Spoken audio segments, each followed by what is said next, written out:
Hello guys, welcome to my YouTube channel management minds. आज हम लोग बीबीए के semester third subject team building and leadership की unit number 2 cover करेंगे, जिसमें हम ये सारे टॉपिक्स कवर करेंगे। That is evaluation of team performance, its method and challenges, goal setting for team, roles and responsibility of team leader and member, internal and external factors affecting team building.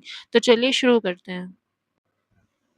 Evaluating team performance. Team performance evaluation is the process of measuring and assessing how effectively a team has achieved its goal, completed assigned task, and worked together. Evaluation of team performance का मतलब होता है कि कैसे हम अपनी team की performance को इवैल्यूएट करें कि वो लोग क्या कर रहे हैं, टास्क कंप्लीट कर रहे हैं या नहीं कर रहे हैं। मेजर करना कि कैसे कितने टाइम में कितने रिसोर्सेज के अंदर टास्क को कंप्लीट किया गया है टीम के through. So it is evaluation of team performance. Importance of evaluating team performance: first is improves productivity, helps identify inefficiency and increase overall team output. Evaluation of team performance हमें help करता है inefficiency को find out करने में कि क्या चीज़ गलत हो रही है, क्या टास्क अच्छे से परफॉर्म नहीं हो रहा है, ओवरऑल आउटपुट कैसे आएगी, जिसकी वजह से हमारी प्रोडक्टिविटी इंप्रूव होती है। Next is better decision making. Managers can make informed decisions regarding team improvement.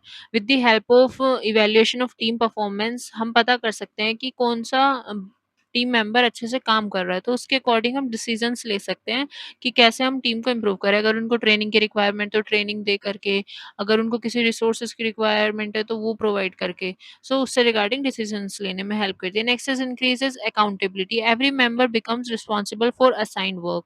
हर एक मेंबर की इक्वल रिस्पॉन्सिबिलिटी होती है टीम में काम के लिए। Next is enhance communication, encourages open discussion and better coordination among members. Evaluation एक तरीके से एनकरेज करता है कम्युनिकेशन को कि वो एक दूसरे से बात करें। अगर इवैल्यूएशन होगा तो इवैल्यूएशन में हमें हमारा फीडबैक मिलेगा, हर एक टीम मेंबर को उसका फीडबैक मिलेगा। सो वो ओपनली कम्युनिकेट करके उसको जो भी उनकी कमियां हैं उनको पूरी कर सकते हैं और एक अच्छी टीम परफॉर्मेंस दे सकते हैं, अपना गोल अचीव कर सकते हैं। Next is identifies training needs, show area where employ require additional skills और नॉलेज। इवैल्यूएशन से हमें ये पता चलता है कि कहाँ पर ट्रेनिंग की जरूरत है। Next is boost employ motivation, recognition of good performance increases moral and confidence. अगर हम टीम की परफॉर्मेंस को इवैल्यूएट करेंगे, देखेंगे कि कौन अच्छा परफॉर्म कर रहा है, तो ऑब्वियसली उसको हम कुछ रिकॉग्निशन देंगे, उसको कुछ बेनिफिट्स प्रोवाइड करेंगे, जिसकी वजह से उसका मोरल बूस्ट अप होगा, उसको मोटिवेटेड फील होगा और काम करने के लिए। So these are the importance of evaluating team performance. Next we will cover process of evaluating team performance. अब क्या प्रोसेस है, कैसे हम टीम परफॉर्मेंस को इवैल्यूएट करते हैं। First is set performance standard. The first step is to establish clear performance standards that define what the team is expected to achieve. मतलब एक स्टैंडर्ड सेट करना कि क्या टीम को अचीव करना है, एक्सपेक्टेशंस क्या है। Next is defining team goal and objective. Specify specific and measurable goals are set so that every team member understands what need to be achieved. Define करना goal को, ऑब्जेक्टिव को कि हमारा क्या गोल है, क्या ऑब्जेक्टिव है, स्मॉल ऑब्जेक्टिव क्या है, जो मतलब शॉर्ट टर्म ऑब्जेक्टिव क्या है, लॉन्ग टर्म ऑब्जेक्टिव क्या है, वो सब डिफाइन करके चला। Next is collect performance data. Managers gather information about the teams performance using different evaluation method. जो भी परफॉर्मेंस रही है उसके डेटा को कलेक्ट करना कि क्या परफॉर्मेंस रही है, किसने कितना इनपुट दिया है और कितना नहीं। Next is measure actual performance. The collected data is analyse to determine how well the team has perform. जो भी डेटा कलेक्ट हुआ है उसको एनालाइज करना कि कौन बंदा अच्छे से काम कर रहा है, कौन नहीं कर रहा है, किसके अंदर क्या कमियां हैं। Next is compare performance with standards. Manager compare actual performance with the standards and goal set earlier. जो हमने गोल सेट करे थे उससे परफॉर्मेंस को कंपेयर करना कि जितनी एक्सपेक्टेशंस थी वो फुलफिल हो पाई है या नहीं, या फिर कुछ कमी है। Next is provide feedback. Manager communicate the evaluation results to the team and individual members. जितने भी टीम मेंबर्स हैं सबकी परफॉर्मेंस को इवैल्यूएट करने के बाद उनको फीडबैक प्रोवाइड करना, उनको बताना कि उनकी क्या कमियां रही हैं, क्या किसने अच्छा काम किया है, क्या इम्प्रूवमेंट करना है। Next is take corrective actions. If performance does not meet standards, corrective measures are taken to improve the future performance. For an example, एक टीम के अंदर टीम मेंबर्स को ट्रेनिंग की जरूरत है, तो ट्रेनिंग प्रोवाइड करना उनको। जितना भी मतलब करेक्टिव मेजर्स लेना, अगर कुछ एक्सपेक्टेशंस को फुलफिल करने में टीम मेंबर्स के थ्रू कुछ कमी रह गई है, तो उसके लिए कुछ एक्शन लेना। Next is review and continuous improvement. Evaluation is an ongoing process. Managers regularly review team performance and implement improvements. Regular basis पर टीम की इंप्रूवमेंट के लिए कंटिन्यूअस एफर्ट दिखाना, उनकी परफॉर्मेंस को इवैल्यूएट करना, ये कंटिन्यूअस प्रोसेस है। ऐसा नहीं है कि एक बार टीम की परफॉर्मेंस इवैल्यूएट करके छोड़ दिया, नहीं। ये कंटिन्यूअस प्रोसेस है, हमें टीम की परफॉर्मेंस को इवैल्यूएशन करना रहता है, उनके स्टैंडर्ड सेट करने रहते हैं सो दैट वो गोल को अच्छे से अचीव कर सके। So these are the process of evaluating team performance. Next we will cover methods of evaluating team performance. अब मेथड्स कौन-कौन से होते हैं? कौन-कौन से मेथड्स के थ्रू हम टीम परफॉर्मेंस को इवैल्यूएट कर सकते हैं? First is goal based evaluation. Goal based evaluation measures a team performance by comparing the actual result with the goals or target that were set before the work began. Example, a sales team has a target of rupees 50 lakh sales in 1 month. If achieves rupees 48 lakh, the evaluation is based on the goal achievement. Goal based evaluation में गोल एक target set कर दिया जाता है पूरी team के लिए कि वो उनको उस टाइम पीरियड के अंदर अचीव करना है। जैसे कि एग्जांपल अगर हम देखें तो 50 लाख की सेल 1 महीने में करनी है, लेकिन उन्होंने 48 लाख की करी है, एक टीम ने 48 लाख की करी है, तो उनका इवैल्यूएशन उसी बेसिस पे होगा, उनकी केपीआईज़ उनको उसी बेसिस पे दी जाएँगे। Next is key performance indicators. KPIs are the measurable standards used to evaluate how effectively a team perform specific tasks. They provide numerical data that help manager compare actual performance with expected performance. Example, a customer support team is expected to resolve 95% of customer complaints within 24 hours. If the team resolves 97% of complaints on time, its KPI target is achieved. की performance indicator के अंदर भी एक specific task दिया जाता है, targets दिए जाते हैं न्यूमेरिकल डेटा के बेसिस पे, ताकि उनको एक्चुअल परफॉर्मेंस से एक्सपेक्टेड परफॉर्मेंस पे कंपेयर किया जा सके। एग्जांपल अगर हम देखें तो 95% कस्टमर कंप्लेंट्स हमें सॉल्व करनी है 24 आवर्स में, लेकिन रिजॉल्व कर दी 97%, तो केपीआई उसी के अकॉर्डिंग दिया जाएगा कि टारगेट अचीव हो गया और एक्स्ट्रा अचीव किया है, तो उसी के बेसिस पे कुछ इंसेंटिव्स वगैरह भी मिलते हैं टीम को, ताकि उनका मोटिवेशन बना रहे। Next is 360 degree feedback. 360 degree feedback is a comprehensive evaluation method in which feedback about a team or team members is collected from multiple sources instead of only the manager. Example, a project manager receives feedback from the project team, senior manager, client, and self assessment to evaluate leadership and teamwork skills. 360 feedback के अंदर में सबसे feedback लेना, एक team members हर किसी से feedback लेगा, चाहे वो उसका सीनियर मैनेजर हो, क्लाइंट हो, सेल्फ असेसमेंट के थ्रू भी, और उसके जो टीम मेंबर्स है उनसे। तो 360 जैसे 360 डिग्री एंगल होता है, ऐसे ही 360 डिग्री फीडबैक होता है, मतलब हर तरीके से फीडबैक लेना, ताकि टीम की परफॉर्मेंस को इवैल्यूएट किया जा सके। Self assessment. Self assessment is a method in which each team member evaluate their own performance. Self assessment वो मेथड होता है जिसमें टीम मेंबर खुद को ही असेस करता है, खुद को ही परफॉर्मेंस को इवैल्यूएट करता है। Example, employ review whether they completed assigned task on time, communicated effectively and contribute to team success. एक एम्प्लॉय खुद ही कोई रिव्यू करे कि वो टाइम पे टास्क कंप्लीट कर रहा है या नहीं कर रहा है, इफेक्टिवली कम्युनिकेट कर पा रहा है या नहीं कर पा रहा है। Next is peer evaluation. Peer evaluation is a process in which team member evaluate the performance and contribute of one another. Peer evaluation में पीयर इवैल्यूएशन प्रोसेस में टीम मेंबर्स इवैल्यूएट करते हैं परफॉर्मेंस को एक दूसरे को कंट्रीब्यूट करके। Example, member of a software development team rate each other contributing to completing a project. मतलब एक दूसरे को टीम में रेट करना कि एक मेंबर ने दूसरे को करा और दूसरे ने तीसरे को करा, और ऐसे ही सबको वो इवैल्यूएट करते हैं। Next is customer feedback method. Customer feedback evaluates team performance based on the satisfaction and opinions of customer. It is mainly used in service, sales, healthcare, banking, and hospitality industries. Customer feedback method में हम customer से feedback लेते हैं। जैसे कि for an example, एक restaurant में कोई भी कस्टमर आए और हम हमारे एक मेंबर ने उनको सर्विस प्रोवाइड करी, तो उनसे फीडबैक लेना कि कैसे प्रोवाइड करी, कैसे उसने हैंडल किया कस्टमर्स को। Example, after receiving technical support, customer rate the service on a scale of 1 to 5। मतलब एक टेक्निकल सपोर्ट रिसीव करा कस्टमर ने, एंड देन रेट करा 1 to 5 के स्केल में। Next is observation method. In the observation method manager और supervisor directly observe team member while they perform their work. Observation method में manager या supervisor observe करता है अपने टीम मेंबर्स को वो कैसे काम कर रहे हैं। एग्जांपल है production manager observes how workers coordination coordinate during the manufacturing process to ensure efficiency and safety. एक प्रोडक्शन मैनेजर ऑब्जर्व कर रहा है कि कैसे उसके जो टीम मेंबर्स है कैसे मैन्युफैक्चरिंग प्रोसेस में काम कर रहे हैं, उनकी सेफ्टी वगैरह का भी ध्यान रखना and how efficiently they are performing their work. Next, we will cover challenges in evaluating team performance. अब performance को evaluate करने में क्या-क्या challenges आते हैं? First is measuring individual contribution. Difficult to identify each member's exact contribution in team project. एक team के अंदर बहुत सारे मेंबर्स काम करते हैं, किसने कितना कंट्रीब्यूट करा है ये पता नहीं चल पाता है। हर एक मेंबर के एफर्ट्स को इंडिविजुअली इवैल्यूएट करना मुश्किल हो जाता है। Next is bias in evaluation. Personal preference of evaluator may affect fairness. काफ़ी बार टीम लीडर या फिर मैनेजर पर्सनल बायसनेस दिखाता है।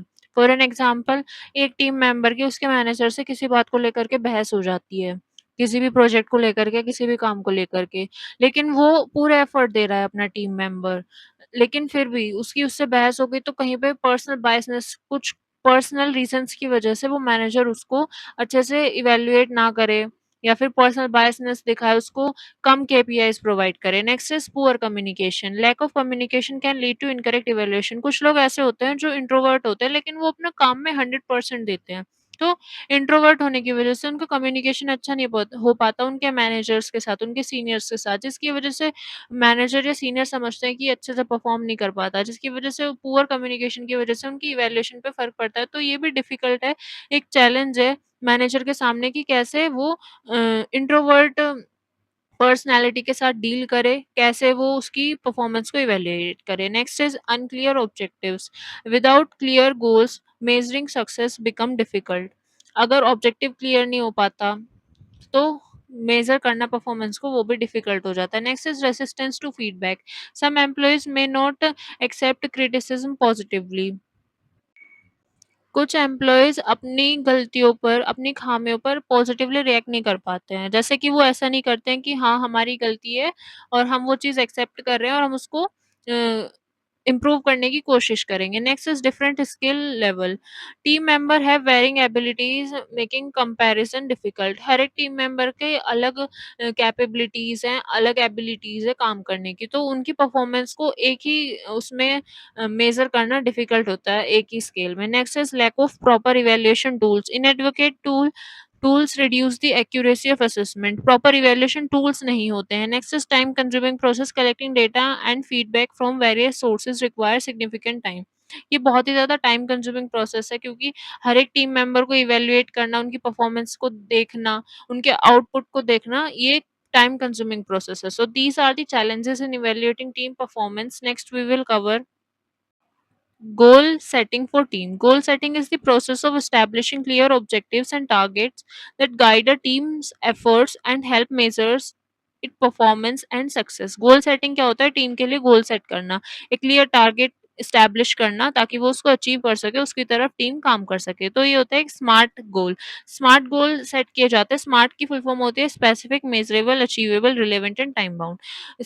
Specific goal should be clear and well defined. Goal clear होना चाहिए, वेल डिफाइंड होना चाहिए। Example, increase monthly sales by 15%। Goal set कर दिया 15% से सेल बढ़ाओ monthly. Next is measurable. Progress should be measurable.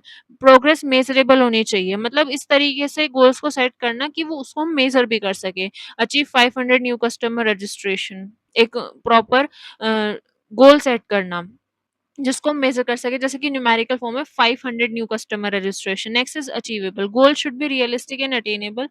गोल ऐसा होना चाहिए कि जिसको अचीव किया जा सके, रियलिस्टिक हो, कुछ इमेजिनरी ना हो। Next is relevant. Goal should support organisational objective. Goal ऐसा हो कि वो ऑर्गेनाइजेशनल ऑब्जेक्टिव को भी सपोर्ट करे।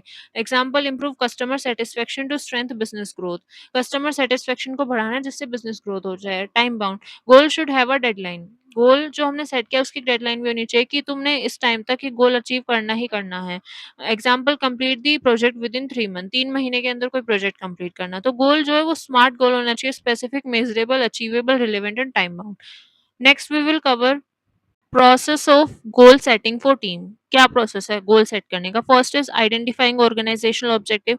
ऑर्गेनाइजेशनल ऑब्जेक्टिव को समझो पहले, ताकि हम उससे अलाइन करके गोल को सेट कर सकें। Second is define team goal, set clear, realistic and measurable goals for the team. Team का गोल सेट करो, पहले ऑर्गेनाइजेशनल ऑब्जेक्टिव को समझो, फिर टीम का गोल सेट करो। Next is involve team members, discuss goals with the team members and encourage members to share ideas and suggestions. Team member को involve करो उस गोल में, उनके आइडियाज, उनके सजेशंस लो, जिससे कि उनका कमिटमेंट बढ़े। Next is assign roles and responsibilities, clearly define करो मेंबर्स की ड्यूटीज को, रोल्स को, रिस्पॉन्सिबिलिटीज को। Next is develop an action plan, prepare करो एक डिटेल प्लान जिसमें टास्क, टाइमलाइंस और जितने भी रिसोर्सेज रिक्वायर्ड है सब कुछ डिस्कस हो। Next is monitor progress, regularly review the team progress to ensure goals are being achieved. Monitor करना परफॉर्मेंस को, जो भी परफॉर्म कर रही है team. Next is provide feedback and support, give constructive feedback, recognise achievements and help solve problems. Feedback provide करो team members को, जब भी वो काम करे उनको सपोर्ट प्रोवाइड करो, अगर कोई प्रॉब्लम है तो उसको रिजॉल्व करने में हेल्प करो। Next is evaluate result, compare actual performance with the planned goals and identify lessons for future improvement. Evaluate करो रिजल्ट को कि जो एक्सपेक्टेड था वही हुआ या नहीं। तो ये सिंपली अगर हम देखें तो पहले ऑर्गेनाइजेशनल गोल को देखना, ऑर्गेनाइजेशन के ऑब्जेक्टिव को, फिर टीम गोल को, देन मेंबर्स को उसमें इन्वॉल्व करो, मेंबर्स के साथ गोल को डिस्कस करो, उनको रोल्स एंड रिस्पॉन्सिबिलिटीज प्रोवाइड करो, एक एक्शन प्लान बनाओ, फिर उस प्लान को इम्प्लीमेंट करके प्रोग्रेस को मॉनिटर करो, फीडबैक दो, एंड देन इवेल्युएशन होना चाहिए कॉन्टिन्यूस बेसिस पे, ताकि पता चल सके कि गोल अचीव हो रहा है या नहीं हो रहा है। So these are the process of goal setting for team. Next we will cover roles and responsibility of a team leader. अब एक टीम लीडर की क्या रोल्स और रिस्पॉन्सिबिलिटी होती है? First is setting goals and objective, goal set करना, objective set करना। मतलब एक ओवरऑल गोल तो टीम लीडर देगा, एक ओवरऑल गोल टीम लीडर का जो सुपरवाइजर है, जो टीम को लीड कर रहा है, मतलब जो बहुत सारी टीम को लीड करता है वो देता है। तो उसके साथ अलाइन करके जो टीम लीडर गोल सेट करता है वो होते हैं टीम गोल्स, लीडर के थ्रू सेट किए गए। फर्स्ट, जैसे कि example, increase monthly sales by 15%। Second is planning and organising work, plan activities, prepare schedules and organise resources. Team leader को एक्टिविटीज प्लान करनी होती है, चीजों को ऑर्गेनाइज करना होता है, स्केड्यूल्स प्रिपेयर करने होते हैं। Next is assigning roles and responsibilities, allocate work according to the skills and abilities to the team members. जिस टीम मेंबर की जैसी एबिलिटी है उसको उसी के अकॉर्डिंग रोल्स रिस्पॉन्सिबिलिटीज देना, जिम्मेदारियां और काम प्रोवाइड करना। Next is motivating team members, encouraging and inspiring members through appreciation and rewards. Team members को मोटिवेट करना काम करने के लिए। Next is decision making, makes timely and effective decisions to solve problem, timely decisions लेना ताकि delay ना हो काम में और अच्छे से हम अपना गोल को अचीव कर सके। Next is monitoring team performance, track progress and evaluate team performance against goal.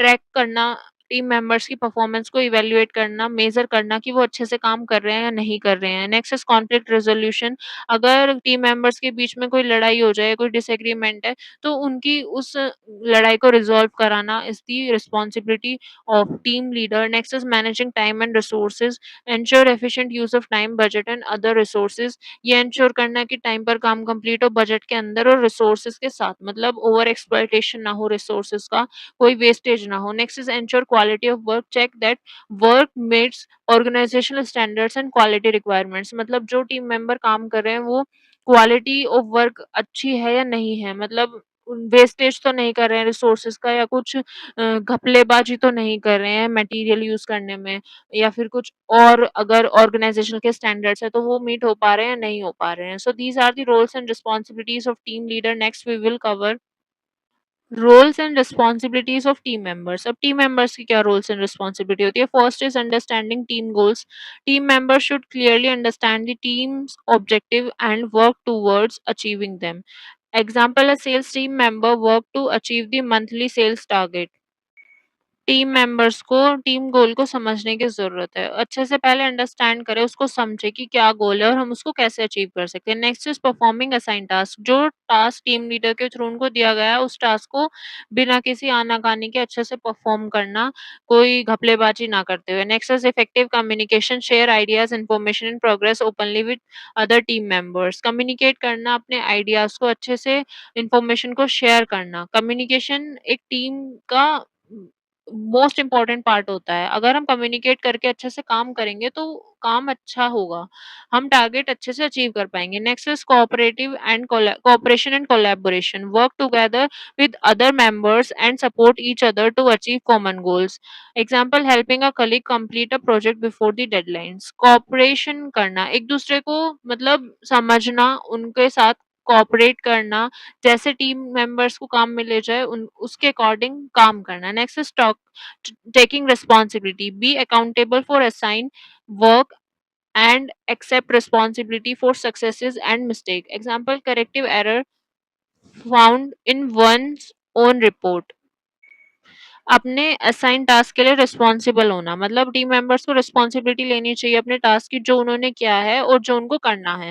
Next is problem solving, identifying problem and suggest practical solutions for the team benefits. अगर कोई प्रॉब्लम आ रही है तो उसको कैसे सॉल्व किया जाए, उसके सॉल्यूशंस प्रोवाइड करना एंड देन डिस्कस करना उसको, ताकि अच्छे से प्रॉब्लम सॉल्व हो सके। Next is time management, complete task within the given deadlines and manage time effectively. Time के अंदर काम करना, तो these are the roles and responsibilities of team members. Next we will cover internal and external factors affecting team building. Internal factor. First is leadership. Effective leadership motivate, guides and coordinate team members. अगर leadership अच्छी होगी तो team अच्छे से perform करेगी, अगर अच्छा leader नहीं होगा तो टीम भी बेकार ही परफॉर्म करेगी। Next is communication. Clear communication improves coordination and reduce misunderstandings. अगर टीम मेंबर्स के बीच में क्लियर कम्युनिकेशन रहेगा, जो बात है वो एक दूसरे के मुंह पे बोल पाएंगे कि तुम्हारे अंदर ये कम है, तुमको ये इम्प्रूव करना है, एक दूसरे को अच्छे से फीडबैक देंगे। कम्युनिकेशन अच्छा रहेगा तो टीम अच्छी होगी, अगर कम्युनिकेशन अच्छा नहीं रहेगा तो टीम अच्छा काम नहीं कर पाएगी। Next is trust. Mutual trust encourage cooperation and strength team relationship. Trust होना एक दूसरे पे बहुत जरूरी है टीम मेंबर्स के बीच में। Next is motivation. Motivated members work with greater commitment and productivity. अगर टीम मेंबर्स मोटिवेटेड हैं, उनको मोटिवेट किया गया है अच्छे से उनके काम की तरफ, तो उनके कमिटमेंट रहेगा, वो प्रोडक्टिविटी एनहेंस होगी। Next is organisation culture. A positive work culture promotes team work, respect and collaboration. अगर ऑर्गेनाइजेशन का कल्चर अच्छा है, एनवायरनमेंट अच्छा है, तो काम भी अच्छा होगा टीम के थ्रू। फॉर एन एग्जांपल, खुद को लेकर के सोचो, अगर तुम्हें कहीं एक फैन वाला रूम दिया जाए, तो तुम अच्छे से, और एकदम भयंकर गर्मी पड़ी हुई है, तो तुम अच्छे से फ़ोकस ही नहीं कर पाओगे अपने काम पे। वहीं तुम्हें एक एसी रूम दिया जाए, तो तुम अच्छे से फ़ोकस भी करोगे और काम टाइम पे भी कंप्लीट करोगे। So these are the internal factors which affecting team building. Next is external factor. First is economic condition. Economic changes like inflation और recession affect team resources and performance. कोई inflation हो जाए, एकदम से महंगाई हो जाए, या रिसेशन आ जाए, बहुत ही मंदी आ जाए मार्केट में, तो वो टीम बिल्डिंग को अफेक्ट करती है। Next is technology. New technologies improve communication, collaboration and work efficiency. कोई नई टेक्नोलॉजी जो टीम को अफेक्ट करे, ये पॉजिटिव वे में भी हो सकता है, नेगेटिव वे में भी हो सकता है। कोई ऐसी टेक्नोलॉजी आ जाए जो टीम को अपने गोल को अचीव करने में अच्छे से हेल्प करे, जिससे एक दूसरे का कोलैबोरेशन बढ़े, वो कोलैबोरेट करके काम करे, काम अच्छे से कंप्लीट हो, कम्युनिकेट कर पाए। और अगर हम इसके नेगेटिव पॉइंट में देखें, तो कोई ऐसी टेक्नोलॉजी आ जाए जो एक टीम मेंबर को आती हो, दूसरे को ना आती हो, तो उससे टीम अफेक्ट होगी। Next is government policy policies. Labour laws and government regulations influence team management and operations. कोई ऐसा लॉ या रेगुलेशन आ जाए जो टीम के अगेंस्ट हो, जिससे टीम मेंबर अच्छे से काम ना कर पाए, तो ये इन्फ्लुएंस करता है टीम बिल्डिंग को। Next is market competition. Competition encourages team to improve quality, innovation and efficiency. अगर ज्यादा कंपटीशन रहेगा तो ऑब्वियसली टीम मेंबर्स ट्राई करेंगे अपनी परफॉर्मेंस को इम्प्रूव करने का और अपने गोल को अच्छे से अचीव करने का, कि कंपटीशन में हमें आगे रहने चाहिए, इस स्पिरिट के साथ अगर वो काम करेंगे। Next is customer. Customer needs and feedback influence team goals and performance. Customer की नीड को ध्यान में रखते हुए अगर काम किया जाए, तो वो भी एक फैक्टर है जो अफेक्ट करता है टीम बिल्डिंग को। अगर टीम का काम होगा, मतलब टीम में आ जाते हैं हमारे ऑर्गेनाइजेशन के सभी लोग, क्योंकि वो एक प्रॉपर टीम ही होती है जो काम करती है। एचआर डिपार्टमेंट एक एचआर टीम ले लो, मार्केटिंग डिपार्टमेंट एक मार्केटिंग टीम ले लो, इस तरीके से इसको सोच करके चलो। तो कस्टमर का अगर हम कस्टमर की नीड को ध्यान में रखते हुए अपनी परफॉर्मेंस देंगे, तो ऑब्वियसली हम अच्छा परफॉर्म करेंगे। So these are the factors, internal and external factors, which affecting team building.